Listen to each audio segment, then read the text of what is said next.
Hey, what's up? It's Jim, and this is Movie Crap. This is my weekly movie news show where I go over movie news articles that I've liked and trailers as well at the end, and you can peruse through and hear what I think about various movie news that has been going on in the past week, but I'll be using the past 2 weeks as I was not here last week. First off, Angry Birds 2, which will be released on September 20th, 2019, is going to be directed by Thrup Von Orman, who is the creator of the Marvelous Misadventures of Flapjack and helped work on, of course, Adventure Time and Sanjay and Craig as well. This is his feature animation debut. That might sound interesting that he's directing something, but also think of what happened with Gendy and the Hotel Transylvania movies, and I'm sure that'll be exactly what happens with this, unfortunately.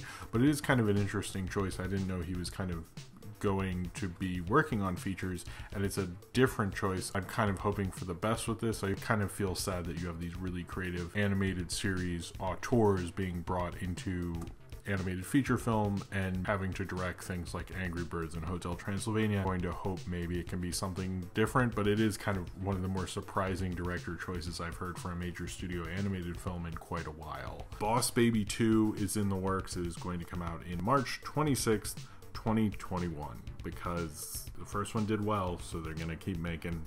There's gonna be more Boss Baby movies, even though the story kind of ended. The AV Club article I linked on this actually has some funny ideas. Where does the franchise go next? Space Boss Baby, a new Pope crossover, an opposing female Boss Baby. They had more fun with it than I'm sure Boss Baby 2 will have. Universal has named their monster cinematic universe as the Dark Universe. They came out with a neat little YouTube video that just had a bunch of clips of the Universal monsters, and then at the end was really an advertisement for the Blu-rays and DVDs that they've released of them, but was also, hey, it's the Dark Universe. It's not just the Universal monsters. It's called the Dark Universe, which sounds sort of stupid and was a bit of a lame little video they made, but it's trying to advertise that The Mummy is the beginning of it, although I thought Dracula Reborn, what was that? Dracula with Luke Evans, remember that? That was like actually the beginning, but then they kind of went, forget that part. That was like their Incredible Hulk, I guess, or something. The next film after The Mummy, which comes out soon, is going to be The Bride of Frankenstein, directed by Bill Condon, and then after that, The Invisible Man, starring Johnny Depp. The only one that I'm actually sort of interested in, and they didn't show a lot of clips of, which makes me think it'll never happen, is the Creature from the Black Lagoon remake, since that is one of the few Universal monsters that like Hammer didn't remake. Nobody's ever done a remake of the Creature from the Black Lagoon, and that kind of interests me a little more, because it's like, well, no one's done it. I'd actually like to see someone do it. That's like one of the few properties that's kind of like a big recognizable name no one's rebooted or remade at this point. I think that would be the most interesting, and the one that at least piques my interest, and so many people have tried to remake that too. They didn't even talk about that in the press release, so I'm sure like they don't really care as much about it, but I think that would actually be the coolest one. But it seems like what they're gonna try to do is have movie stars play these various villains, and it has some big corporation doing a thing, much like the King Kong Godzilla dumb cinematic universe thing, and Russell Crowe is the connective tissue. I guess he's like the Phil Coulson, but he's playing Dr. Jekyll, also Mr. Hyde, I assume. So I guess the big kind of shocking news is that Zack Snyder is going to be leaving Justice League in post-production because of the suicide of his 20-year-old daughter. I read the Hollywood Reporter article, and if you want to know more info about that, or at least the kind of press releasey thing they did for that, you can read that. It's actually fairly tragic and sad, and I'm not fairly interested in talking about someone's personal life in that way, because that's a pretty horrible thing for a family to go through. But we can talk about what this is for the DCEU. Why he even felt he needed to say something like that, which had been private. It happened in March. Since he really did feel like he couldn't do it, work on it anymore, he really needed to spend time with his family, which is completely understandable. And he did take 2 weeks off, and it wasn't like he just ignored it and kept working. He took 2 weeks off. Warner's even actually suggested moving the release date. The Steiners chose not to do that and brought Joss Whedon in to finish the rest of the film. Now, apparently Joss Whedon had already done a lot of rewrites on the reshoots, which is interesting because we already knew he was doing Batgirl, and how that he is now more involved in the DCEU. We already knew he was doing a movie with them, but I didn't really realize how involved he is in the rest of the DC movies. And it is a little interesting that the Justice League movie is now getting worked on by the guy who directed the Avengers movie, which seems to be probably their most direct competition. Marvel Comics and DC Comics have swapped people, have gone from Marvel to DC and DC to Marvel. That's always been going on. It's interesting that's happening in movies now. And I think this brings up a lot of things like how involved is Joss Whedon with the DC movies, and what's that going to be like, and are we going to see throughout these other DC movies Joss Whedon's involvement, because Warner's clearly wants to make this cinematic universe work at this point. It is very sad that happened to Zack Snyder. Condolences to his family. It's not unprecedented for directors to have someone finish post-production. George Lucas actually did most of the post-production for Jurassic Park as Steven Spielberg was making Schindler's List. I believe the same thing happened with Tintin and Peter Jackson.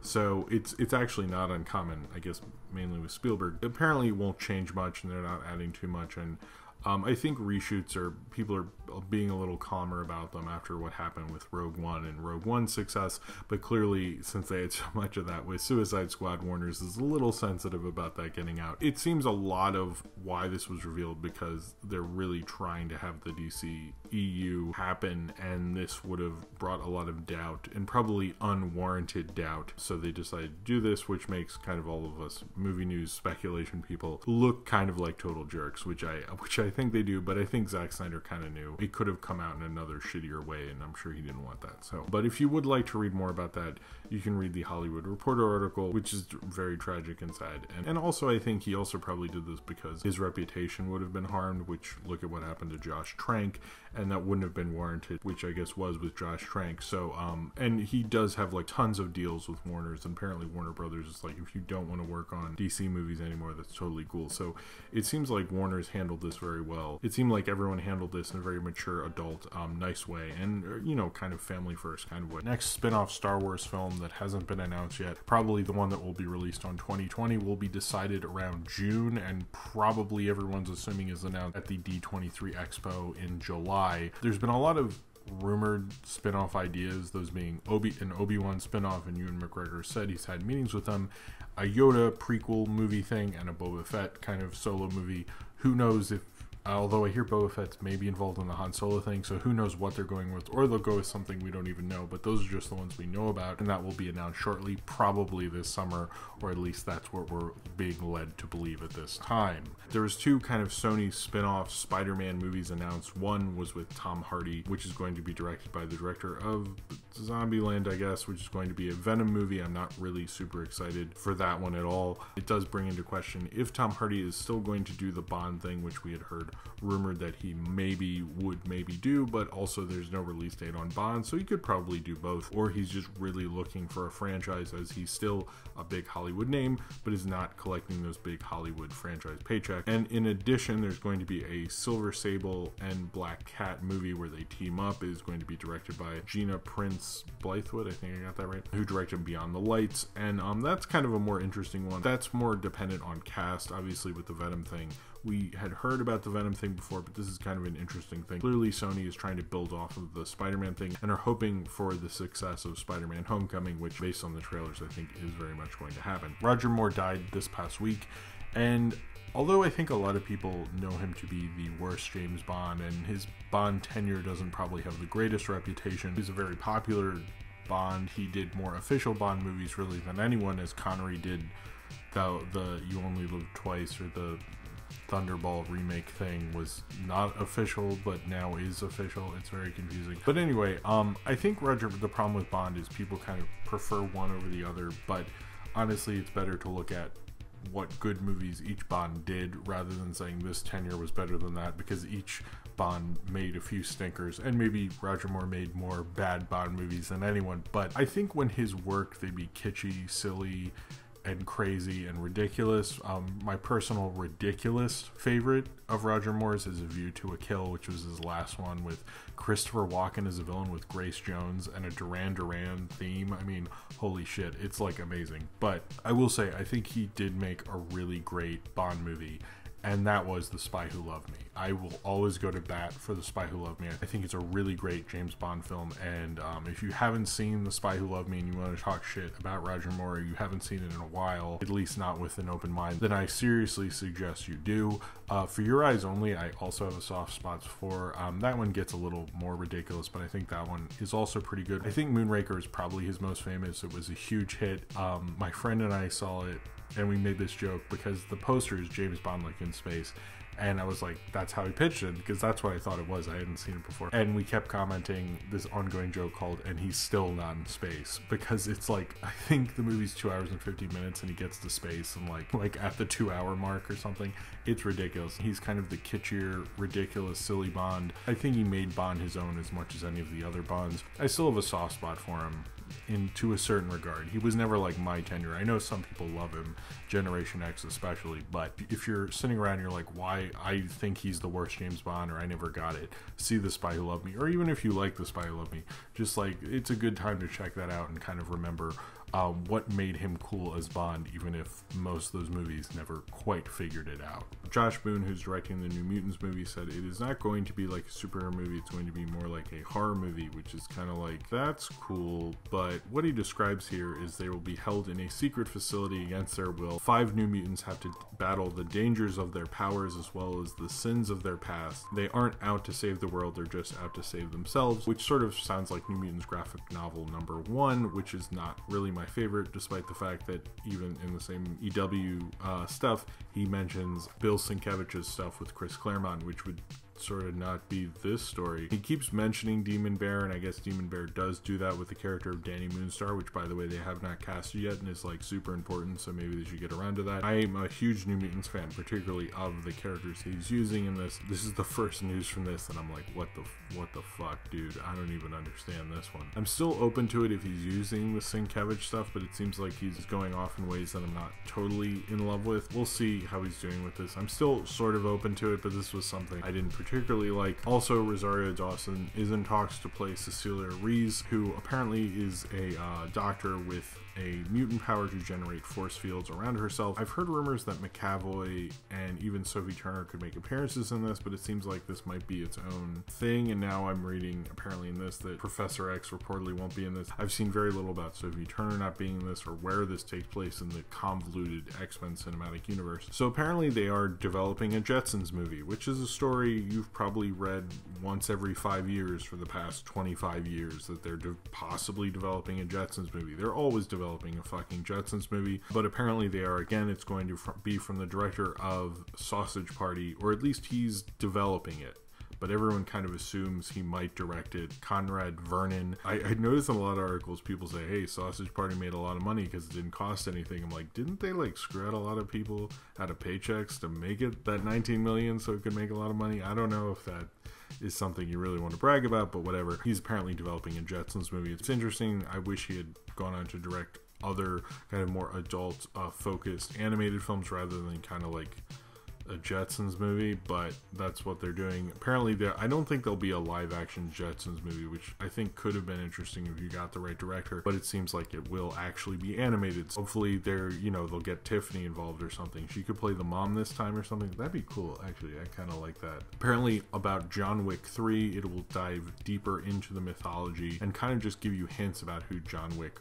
really was. It sounds interesting. Neither of the directors of the original John Wick or John Wick 2 have confirmed if they're going to direct John Wick 3, but at least the director of John Wick 2 says he will at least be very involved in like producing or scripting it and such. I like the crazy mythology of John Wick and that whole world, so if they're going to expand on anything, that sounds like a cool thing to do it with. So I think you probably heard a story that hackers had maybe hacked Disney and were holding Pirates 5 for ransom, or at least a Disney movie for ransom. There are rumors it could be Pirates 5, there are rumors that it could be Cars 3, and apparently there are even rumors it could be an incomplete cut of The Last Jedi, but it turns out that was fake. There was a hacking scandal with Orange is the New Black and Netflix, and those episodes were leaked early, and that was a real story, but this one was not. There was no movie that was stolen from Disney, and that did not happen. These kind of stories could have bigger impacts in the future and could actually happen, but this story did not happen, and it was apparently fake, and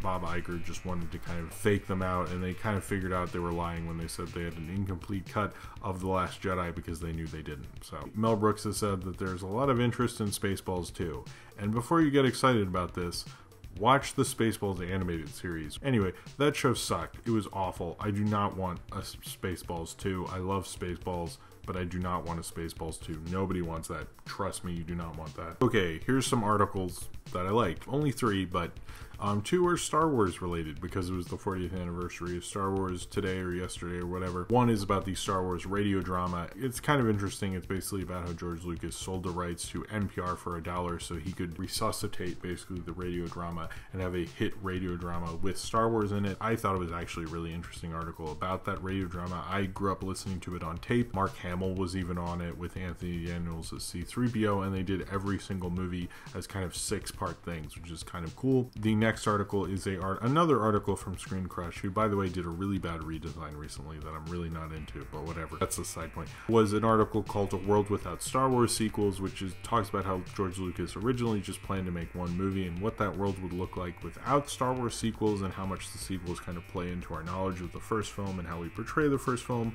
and things like that. Vulture had an article about the secret history of an Alien sequel, which is the Alien 3 script by William Gibson that was never filmed, which sounds actually pretty cool and involves like communism in space and the idea that the aliens were a biotech weapon and stuff. And if you ever wondered kind of other Alien 3s that they developed, and even in Alien 3 without Ripley, which the script was from sci-fi author William Gibson, then you should check out this article. It's always cool to read about movies that they developed that never got made, or alternate versions of movies that never got made. Alright, so now on to trailers. First, I'm going to talk about Batman and Harley Quinn, which is the trailer of the new DC animated, is it just DC animated? The new DC animated movie where Batman and Harley Quinn and Nightwing, who's not a titular character for whatever reason, go on a hunt to stop Poison Ivy from turning everyone into plants or something. Whatever. It can't be worse than The Killing Joke, but doesn't seem to be a particularly great movie, but I'll probably see it. Battle of the Sexes is the trailer. It's about the Billie Jean King and other guy, I forget the sexist guy. Who is it? Oh man, I forget. Anyway, it's about a famous tennis match. It was about Billie Jean King, who's going to be played by Emma Stone, and the sexist guy who's played by Steve Carell, and they have this famous tennis match. And it's going to be directed by Jonathan Dayton and Valerie Faris, who directed Little Miss Sunshine and Ruby Sparks. I'm not a huge fan of Little Miss Sunshine or Ruby Sparks, frankly, but I will say I'm a huge fan of their music video work. They directed the Smashing Pumpkins video for 1979, which is among my favorite, the Korn video for Freak on a Leash, Tonight for the Smashing Pumpkins, and several other music videos that I really love. And I kind of always wanted them to become like a Spike Jonze or something, and they clearly didn't, although they are still, they did pretty well with Little Miss Sunshine. But the look of this film is quite interesting, how it was shot and such. It feels very 70s, so I kind of hope that this movie's good. I would actually like a really good movie for them. There's a War of the Planet of the Apes trailer, which looks amazing and continues to look really cool and has all sorts of interesting characters in it, and really feels like a really nihilistic, depressing kind of war movie, which is totally what I want in 2017. The Wind River trailer, which is the film directed by the guy who wrote Sicario, and Hell or High Water, which are both really great action movies, and in the past 2 years are probably two of my favorite action movies and probably two of the best action movies. This feels like kind of an interesting mixture of both those films. It seems to be an interesting film. It stars Jeremy Renner and Elizabeth Olsen, and is definitely a film I'm looking forward to because I liked both of his other two films that he wrote, and this seems to be kind of in the similar vein, but still something I would like to check out. Okja, which is going to be on Netflix at the end of June, directed by the guy who directed Snowpiercer, whose name, it's too late and I'm not going to say his name because I'll mess it up. But anyway, it seems like an interesting idea, creating this kind of creature who will be superfood for all these people, and kind of really get an interesting kind of weird E.T. mix where E.T. is just like a huge like rhino type of weird creature, or an Okja, I guess. Next up is a trailer kind of produced by Cartoon Saloon, The Breadwinner, which is directed by Nora Townley, which seems like a really interesting animated film about a young girl living under the Taliban regime in Afghanistan after her father is imprisoned, and looks pretty cool. It kind of reminds me of what we've seen from Cartoon Saloon before, but this one not directed by Tom Moore, so it's kind of interesting seeing another director from Cartoon Saloon. I don't believe they've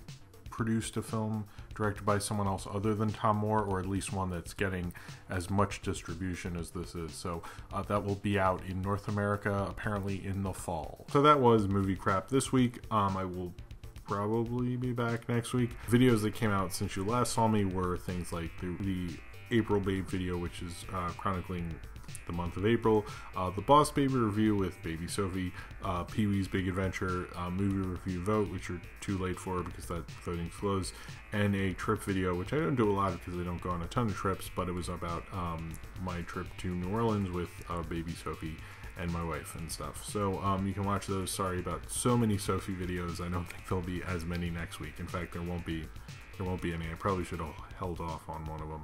Comment below if you'd like to talk about any of the movie news or articles or anything you want to talk about below. Thank you very much for watching, and subscribe if you would like to.